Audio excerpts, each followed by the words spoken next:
Hello everyone, जय जगन्नाथ समस्त को आज न्यू ब्लॉग को आपण मानक स्वागत।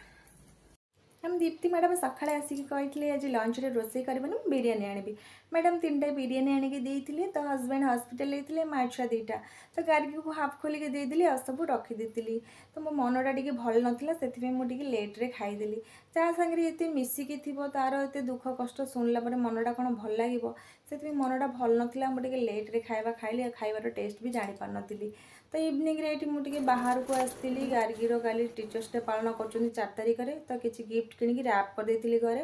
तो ता हाथ रे टिके मेहंदी कर देथिली तार काली स्कूल रे डांस होची तो मो अलता लगौनी कहीं देह सारा लगे दूची अलता से मु मेहंदीटा लगे दे तार जो प्रोग्राम थाए से बसिक मो हाथ में करुच्ची तो राति आम बसिक माँ छुआ से बिरियानी को खाईदेलु जेहेतु हस्बैंड भोजी खाई पलि जाते तो माँ छुआ से गरम करके पुणी खाइलु कहीं